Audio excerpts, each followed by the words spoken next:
et bienvenue sur notre baobab, sur notre arbre à palabre. Et bienvenue dans une nouvelle édition de Le saviez-vous? Et dans cette édition, nous allons parler des 5 langages de l'amour. Je pense que beaucoup d'entre vous savent ce que c'est, mais je voulais en parler plus en détail aujourd'hui. Donc j'espère que ceux qui savent, vous apprendrez quelque chose de nouveau et ceux qui savent pas, vous avez appris aussi quelque chose de nouveau. Donc les 5 langages de l'amour, en fait, sont une technique de communication. Et là, en fait, je pense l'erreur que la plupart des gens font, c'est de penser que cette technique de communication est réservée seulement pour les couples.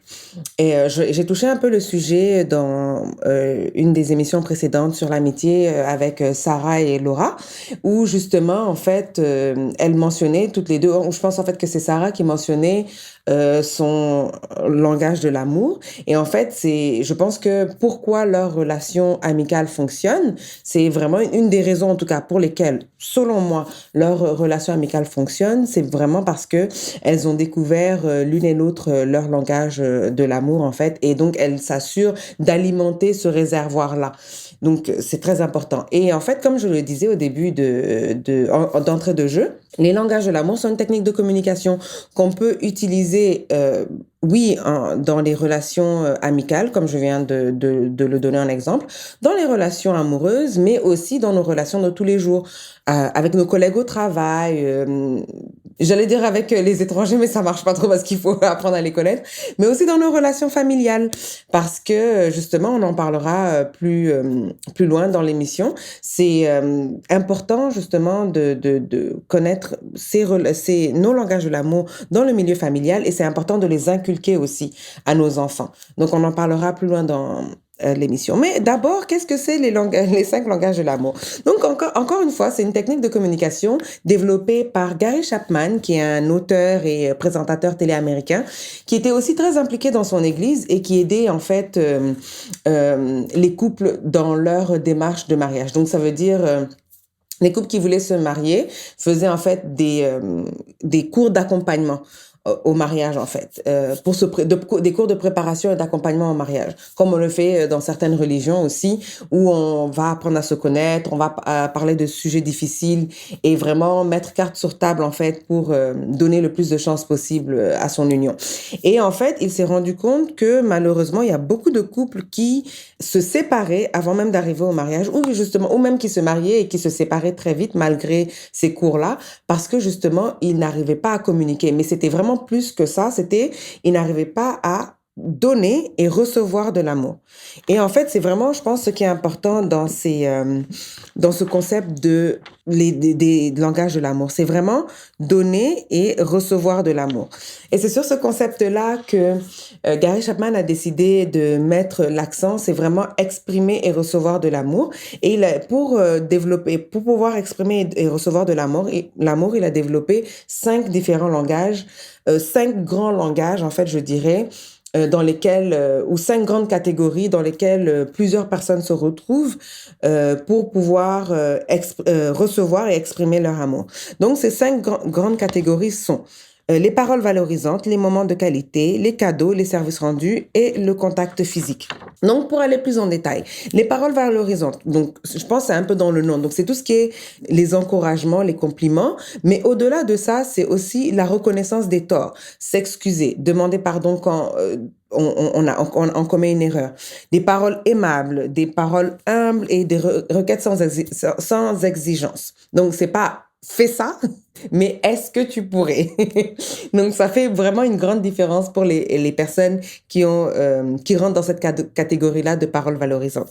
Ensuite, on a les moments de qualité. Donc, je pense qu'aussi, c'est dans le nom aussi, on comprend ce que ça veut dire, les moments de qualité. Donc, c'est vraiment passer du temps de qualité ensemble sans distraction. Et vraiment, des fois, en fait, pour les personnes qui se retrouvent dans cette catégorie, ça peut aller dans les deux sens. Ça peut être vraiment des personnes on est là tous les deux et tout, sans distraction, mais on est juste à côté et puis on se sent unis, en fait. On se sent sur la même longueur d'onde, mais pas seulement par la proximité physique, mais c'est dans le même état d'esprit, en fait. Donc, ça veut dire on est tous les deux dans cet état d'esprit on a coupé toute distraction extérieure et vraiment, on est concentrés tous les deux sur la personne qui est à côté. Et encore une fois, ça peut être avec l'amoureux, oui, mais aussi les amis, la famille.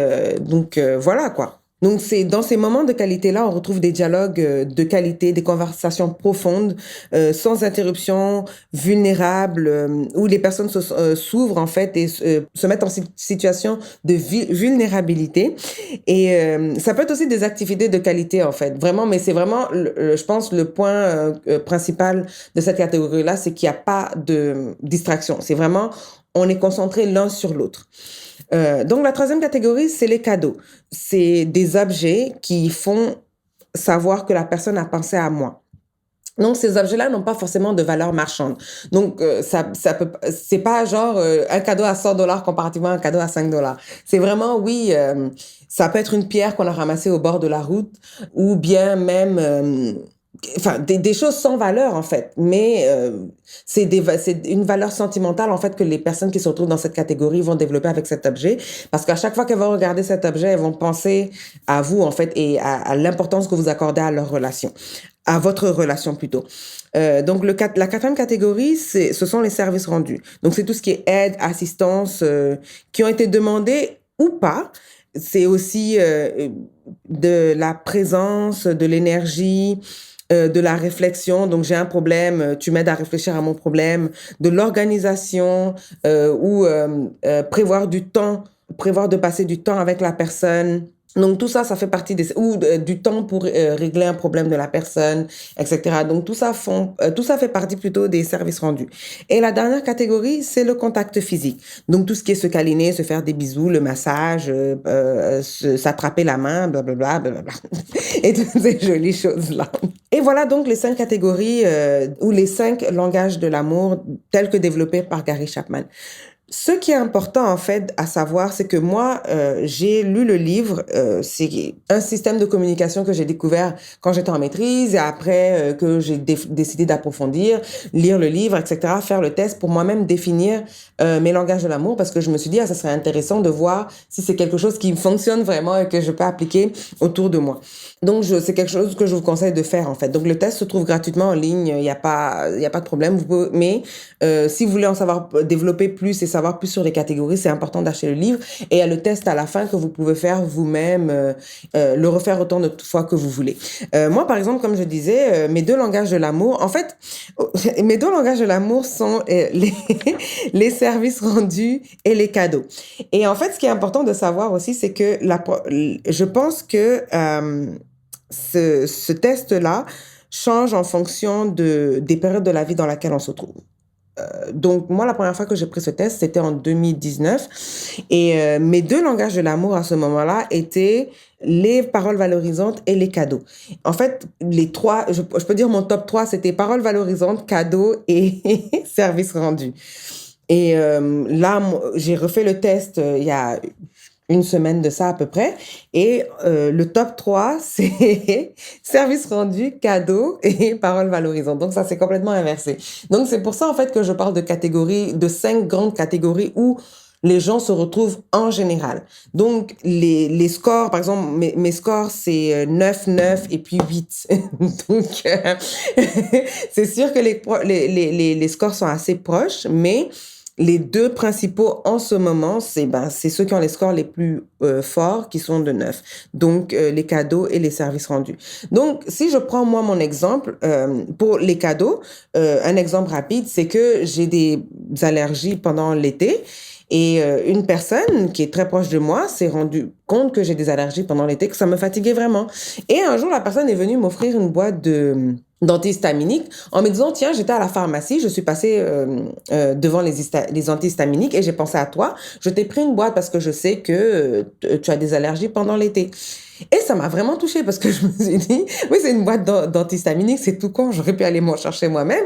Mais le fait que cette personne-là soit allée à la pharmacie, pas pour moi, mais passe devant les antihistaminiques et pense à moi, ça me touche. Et donc, chaque fois que je vois des antihistaminiques, la boîte est finie depuis, hein, ça s'est passé depuis il y a longtemps, mais chaque fois que je vois des antihistaminiques, je pense systématiquement à cette personne-là qui, effectivement, est allée à la pharmacie et a vu les antihistaminiques et a pensé à moi. Et donc, c'est pour ça que je disais que les cadeaux, le langage de l'amour des cadeaux, c'est pas forcément la valeur marchande, c'est l'objet en tant que tel ou qui est considéré comme le lien que la personne accorde ou la valeur que la personne accorde à votre relation. Et aussi, quelque chose que j'avais oublié de mentionner, c'est que le don de soi est considéré aussi comme un cadeau. Donc, j'ai un problème et que la personne est présente pour moi, même si c'est pas physiquement, mais parce qu'on peut ne pas être dans le même pays ou à proximité forcément physiquement, mais que la personne soit présente pour moi, appelle pour dire ah, j'espère que ça va et tout, ou prendre des nouvelles. Ça, c'est pour moi aussi c'est un cadeau. C'est considéré comme un cadeau et donc à chaque fois que je vais dans une situation difficile, ou chaque fois que je vais penser à la personne, je vais penser à la présence ou au rôle que la personne a joué dans un moment difficile de ma vie. Donc c'est ça. Et les services rendus, comme j'ai dit, vous voyez en fait que c'est très lié les services rendus et les cadeaux parce que ça va être dans le même sens. Dans tout ce qui est aide et assistance à un moment T, parce que je veux dire, tout le monde passe par des moments difficiles dans sa vie et ça fait toujours du bien. Et je pense que si vous pensez si par exemple vous avez ce langage de l'amour là et que vous pensez à chaque fois à une personne qui a été là, comme je dis pas forcément physiquement, mais qui a pris du temps dans sa journée parce qu'on sait comment tous life is life in et que des fois c'est des moments de marathon donc on a le temps de regarder et puis de regarder ce qui se passe autour et puis de penser aux gens de prendre des nouvelles etc et qu'il y a des moments de sprint où on est obligé de tout lâcher de se concentrer sur un objectif et quand vous avez le temps vous pensez à vos moments de sprint et vous pensez à ces gens-là qui étaient autour de vous, qui étaient en train de vous dire, OK, bon, tu as tout lâché, bon, moi, j'attrape ce que tu as lâché, et puis pour que tu puisses te concentrer sur ton objectif, ça fait toujours du bien, en fait. Donc, voilà. Donc, en tout cas, moi, je vous conseillerais vraiment de prendre ce test-là parce que ça aide vraiment les relations autour de soi, les relations familiales, comme les relations amicales. Et dans le pire des cas, ça vous permet de faire le ménage autour de vous. Identifier vos relations toxiques, identifier les personnes qui valent la peine, avec qui ça vaut la peine de construire des relations et les relations qui n'en valent pas la peine. Même vos relations familiales, ça vous permet de les assainir. Et vos relations de couple, on n'en parle même pas. Donc, par exemple, malheureusement, il y a comme je dis, la communication, c'est un messager qui envoie un message à un destinataire. Donc, on peut parler la même langue, mais par exemple, et je suppose que cette situation-là arrive à beaucoup de gens aussi, où on dit quelque chose à la personne en face, et puis la personne réagit, et puis tu dis, attends, j'ai dit quoi là? Et puis toi, dans ta tête, tu es en train de te refaire le film de qu'est-ce que j'ai dit? Parce que tu peux utiliser les bons mots, peser, tourner cette fois ta bouche dans la langue, utiliser le bon ton et tout, mais la personne va quand même mal recevoir. Et malheureusement, il y a des relations qui se terminent comme ça parce que justement, les catégories de langage de l'amour de ces personnes-là n'ont pas été identifiées. Ça fait partie d'être un bon communicateur, en fait. Donc, parce que, et comme Gary Chapman le disait, c'est exprimer et recevoir de l'amour. Et je pense que pour la plupart des gens, ou je veux pas généraliser, mais je pense qu'il y en a beaucoup qui, comme moi, c'est beaucoup plus facile d'exprimer de l'amour que de recevoir de l'amour, parce que malheureusement, il y en a qui vont se retrouver dans des situations où qui ne savent pas ce que c'est recevoir de l'amour, parce que c'est un sentiment étranger, et donc ils savent l'exprimer, mais recevoir ils ne connaissent pas, donc c'est plus difficile de s'ouvrir à recevoir que de l'exprimer. Donc et c'est encore une fois où les 5 langages de l'amour interviennent, parce que une fois qu'on sait ce qui nous fait du bien, ce qui nous permet de nous ouvrir et d'apprendre et de recevoir surtout de l'amour, on s'ajuste et justement on s'ouvre et on arrive à identifier ce sentiment-là quand il arrive et on l'accepte surtout. C'est très important.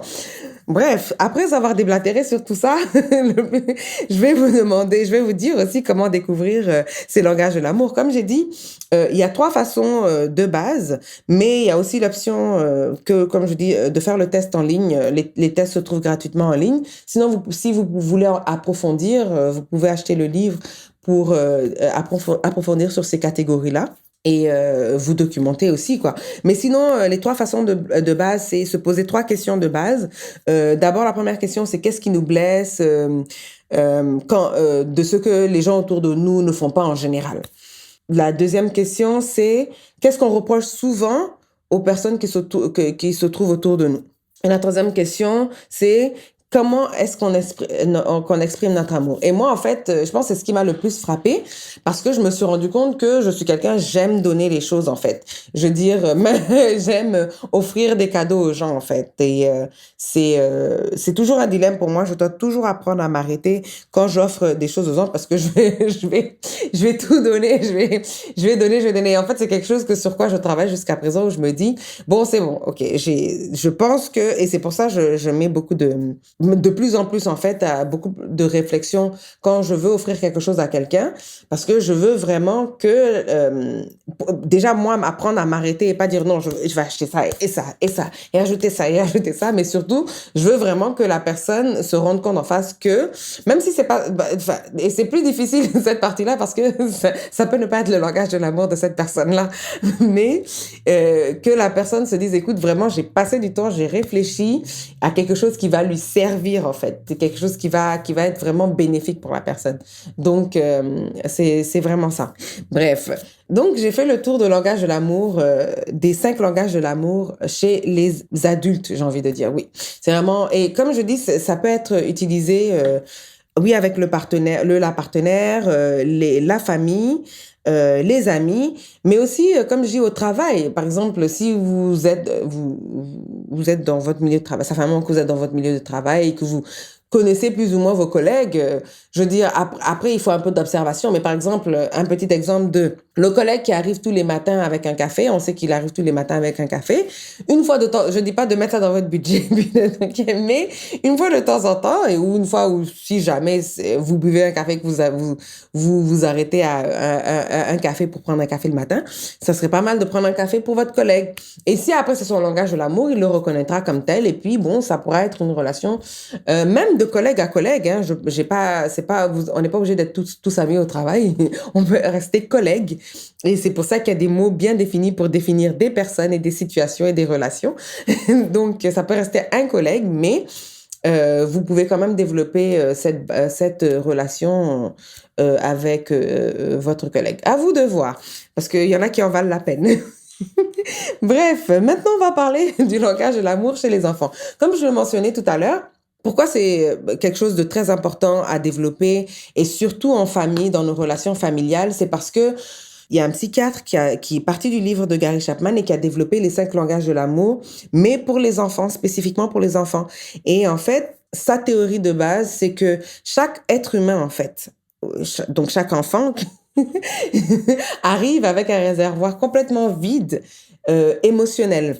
Et en fait, c'est aux parents, à l'environnement, à l'entourage de cet enfant-là, de remplir ce réservoir-là, mais de bonnes choses. Ce réservoir émotionnel-là. Parce que on se rend compte, pour avoir grandi dans des familles, je ne généralise pas encore une fois, je dis famille africaine parce que c'est ce que je connais, dans nos familles africaines où nos parents se sont très bien occupés de nous, je ne les juge pas, ils ont fait ce qu'ils pouvaient avec ce qu'ils savaient et avec ce qu'ils avaient, donc il n'y a pas à les juger, mais alors là pas du tout, mais la plupart on a grandi dans ces environnements-là où quand l'école était payée, c'est bien, on va à l'école, on mange, on est vêtu, on a un toit où dormir, on ne manque absolument de rien, mais le côté émotionnel, il n'y a rien qui se passe là, quoi. C'est ça. Donc, après, on se retrouve effectivement plusieurs années plus tard à réagir à des situations, mais à complètement réagir de façon disproportionnée par rapport à des situations, on ne comprend pas pourquoi. Mais c'est parce que notre réservoir émotionnel n'a pas été, entre guillemets, bien rempli. Ou il y en a pour qui le réservoir est complètement vide, en fait. Et donc, c'est important, en fait, d'identifier chez les enfants, et je pense que c'est vraiment le mot-clé, d'identifier tôt chez les enfants leur langage de l'amour, et justement s'atteler à remplir ce réservoir-là ou chez eux émotionnel par rapport à leur langage de l'amour, parce que ça développe des enfants qui ont une confiance en eux, qui savent qui ils sont, qui ne développent pas ou en tout cas, on espère, de, de comportements, comment je dirais ça, dysfonctionnels et qui vont aller détruire les enfants des gens aussi, quoi. Je veux dire, c'est ça. Vous voyez ce que je veux dire? Donc, et qui ont des relations émotionnelles saines surtout, parce que justement, c'est quelque chose de très difficile, parce qu'il y a la dépendance affective aussi qui découle de ça, donc ça a beaucoup de conséquences en fait. Et par exemple, il y a une histoire que j'ai entendue, qui circule sur le net, dont j'ai entendu parler au Cameroun, où un jeune a tué et découpé sa mère, allé la jeter quelque part là, aller vider son compte, aller faire la fête avec ses amis, genre comme si de rien n'était, en fait un vrai psychopathe. Ou je veux dire, alors que cette mère-là, moi, je suis persuadée. Après, je vais parler de ce que je sais, mais je pense que elle a dû s'investir dans son enfant, en fait, et penser lui donner tout ce dont il avait besoin. Mais très clairement, cet enfant-là, émotionnellement, il y a quelque chose qui a manqué, en fait. Donc, voilà. Ou, case in point, Jeffrey Dahmer. Moi, je suis désolée, je refuse de regarder. Je suis allée lire, en fait, sur la vie du gars pour me documenter et tout, mais je refuse de regarder le documentaire, ou enfin, plutôt la série sur Netflix, et même le documentaire, je pense que c'est un documentaire qui est venu avec, parce que pour moi, c'est faire de l'apologie de ce psychopathe-là. Mais effectivement, ce gars-là, émotionnellement, je rigole, mais c'est pas drôle du tout. Il a pas été, son réservoir émotionnel est soit complètement vide, ou il a été rempli que de mauvaises choses, parce que effectivement, la vie ne lui a pas fait de cadeaux, mais absolument pas. Son père et sa mère, et vraiment, comme je dis, c'est un cercle. Donc, le père, il est venu avec ses problèmes. La maman est venue avec ses problèmes. Ils ont eu un enfant à qui ils ont transmis leurs problèmes, qui allait transmettre ce problème-là, ou verser ce problème-là chez les gens. Donc, vous voyez comment c'est un cercle. Donc, prenons soin de nos émotions, s'il vous plaît. Merci bien. Bref, comment identifier quelques techniques comme ça, vite fait. Et encore une fois, il y a un livre où ça, c'est sur le net. Vous pouvez aller lire, vous documenter plus, aller approfondir le sujet pour ceux qui ont des enfants et que ça intéresse. Mais des techniques comme ça, vite fait, pour identifier les langages émotionnels, ou les langages de l'amour de nos enfants. C'est, par exemple, un enfant qui, quand tu arrives, il t'accueille en sautant dessus et puis il veut te faire des bisous, s'accrocher à toi. Et en fait, il va rester accroché à toi jusqu'à ce que, à un moment donné, vous allez le voir vraiment... genre soupirer, genre, ok, ça y est, j'ai fait mon plan de toi, je sais que tu es de retour, ok, puis là, après, il vous lâche, il s'en va. Donc, on peut en déduire que le langage de l'amour de cet enfant-là, c'est le toucher. Si un enfant, par exemple, un autre enfant qui veut toujours attirer votre attention, qui veut toujours jouer avec vous, qui veut toujours, en gros, attirer votre attention, jouer avec vous, passer du temps avec vous, c'est vraiment, on peut en déduire aussi que cet enfant-là, c'est un enfant qui aime les moments de qualité.